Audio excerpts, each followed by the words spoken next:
முன்னொரு காலத்தில் தங்கப்பாண்டின்னு ஒருத்தர் இருந்தான். அவனோட முக்கியமான வேலை என்னென்னா விவசாயம் பண்ணுறது, அதுவும் வாழை விவசாயம் பண்ணுறது. அப்படித்தான் ஒரு நாள் தங்கப்பாண்டியும் அவனோட மனைவி மல்லிகாவும் பேசிகிட்டு இருந்தாங்க. இப்படி, ஏங்க, கடனுக்கு மேலே கடன் வாங்கி விவசாயத்தில் காசை போட்டிருக்கீங்க. இந்த தடவையாச்சும் விவசாயத்தில் லாபம் வருமா? என்ன இப்படி சொல்கிற மல்லிகா? கண்டிப்பாக நல்லா லாபம் வரும். நீ எதுக்கும் கவலைப்படாத. எல்லா கடனையும் கண்டிப்பாக அடைச்சிடலாம். இதை ஏன் நான் உங்ககிட்ட சொல்கிறேன்னா, இந்த தடவை லாபம் வரலைன்னா நாம் இந்த வீட்டையும் விற்றுட்டு தெருவில் தான் நிற்கணும். நீ எதுக்கும் கவலைப்படாத, கண்டிப்பாக நல்லதே நடக்கும். நீ கொஞ்சம் தெம்பாரு அப்படின்னு தன்னோட மனைவிக்கு ஆறுதல் சொல்லிட்டு தங்கப்பாண்டி வாழைத்தோப்புக்கு போனான். அங்கே போய் தனியாக தன்னோட வாழை மரத்துக்கிட்ட இப்படி பேசினான்.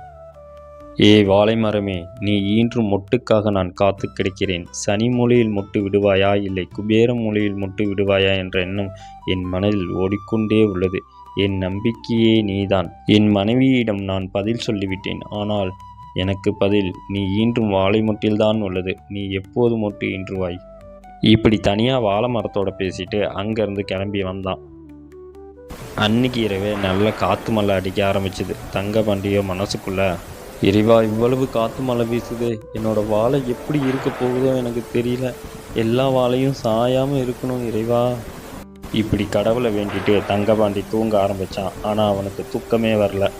அந்த காற்று மழையில் தன்னோட வாழை மரமெல்லாம் என்னாச்சோ ஏதோச்சோன்னு பார்க்க வீட்டு விட்டு போக ஆரம்பித்தான். ஆனால் அவனோட மனைவி, ஏங்க, இந்த காற்று மழையில் எங்கேங்க போகிறீங்க? எதுவாக இருந்தாலும் காலையில் பார்த்துக்கலாம். ஒழுங்காக போய் படுங்க. இந்த காற்று மழை வாழையெல்லாம் உடைச்சிருமோன்னு எனக்கு ரொம்ப பயமாக இருக்குது. நான் போய் பார்க்க போகிறேன். நீங்கள் போனால் மட்டும் என்ன, அடிக்கிற காற்றுல வாழை மரத்தை தாங்கி பிடிக்கவா போகிறீங்க? விடுங்க, என்ன ஆனாலும் காலையில் பார்த்துக்கலாம்.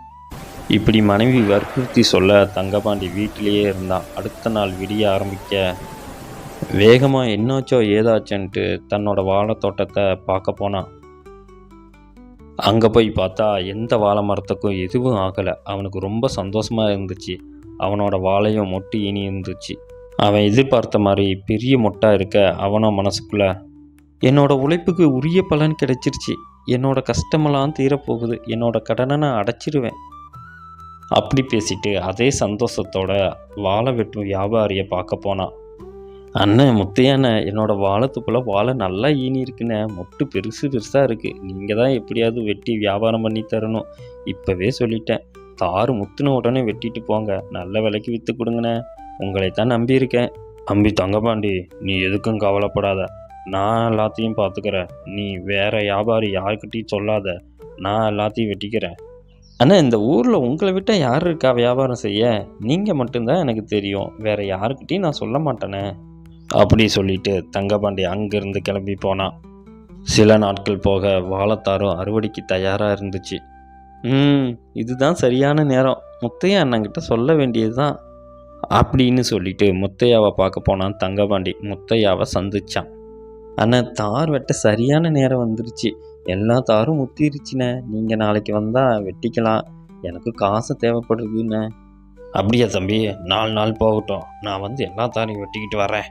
ஆனால் ஏற்கனவே எல்லா தாரும் முத்திருச்சு. காலதாமதம் பண்ணினீங்கன்னா எல்லாம் பழுத்துருண்ணே. தம்பி, பட்டணத்துக்கு அவசர வேலையாக போகிறேன். போயிட்டு வந்த உடனே உன்னோட தாரை வெட்டுறது தான் வேலை. தெம்பா போ, பார்த்துக்கலாம். நீங்கள் எதுக்கு பட்டணம் போகிறீங்க? என்கிட்ட சொல்லவே இல்லை. என்ன விஷயம்? எதுக்கு போகிறீங்க? யாருடி இவ? விவரம் தெரியாமல் இருக்கா? அவன் கூப்பிட்ட உடனே நாம் தாரை வெட்ட போனால் அவன் நம்மக்கிட்ட பேரம் பேசுவான். கொஞ்ச நாள் விட்டு போனால் தார் பழுக்கிற மாதிரி ஆகும். அப்போ போனால் வேறு வழி இல்லாமல் நாம் சொல்கிற விலைக்கு அவன் வருவான்.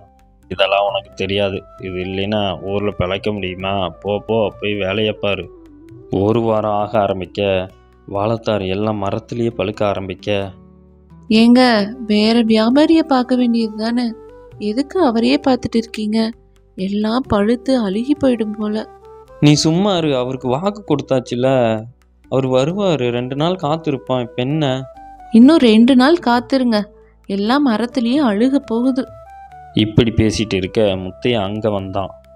என்ன தங்கப்பாண்டியே, எனக்கு அவள் காத்திருக்கீங்க போல? ஆமாங்கண்ணே, தாரெல்லாம் பழுக்க ஆரம்பிச்சிருச்சு. கொஞ்சம் வெட்டிட்டு போங்கண்ணே. என்னப்பா சொல்கிற? தார் பழுக்க ஆரம்பிச்சிருச்சா? வெய்ய காலம்ல அதுதான் சீக்கிரமாக வெம்ப ஆரம்பிச்சிருச்சு. சரிப்பா, எல்லாத்தையும் பார்த்துட்டேன். சராசரியாக ஒரு தார் ₹1 விலைக்கு வெட்டிக்கிறேன். அண்ணே, என்னென்ன சொல்கிறீங்க? ஒரு பழம் வெளியே ₹1 விற்கிறாங்க. நீங்கள் என்னண்ணே தாரையே ₹1 கேட்குறீங்க? எப்பா, நீ சொல்கிறது சரிதான். ஆனால் வெட்டு கூலி, வண்டி கூலி, என்னோட கூலி, கடை கூலி எல்லாம் இருக்குதுல்ல, இதெல்லாம் பார்க்கணுமில்லப்பா. அண்ணே, வெளியே ராமசாமி தார் ₹10 விற்றுருக்காங்கண்ணே. நீங்கள் ₹1 கேட்குறீங்க. என்னண்ணே கொஞ்சம் பார்த்து பண்ணுங்கண்ணே, கஷ்டங்கண்ணே. தம்பி, அது பழுக்காத காய். ஆனால் இது மரத்துலேயே பழுத்துருச்சு. என்ன பண்ணுறது? சீக்கிரமாக விற்கணுமில்ல.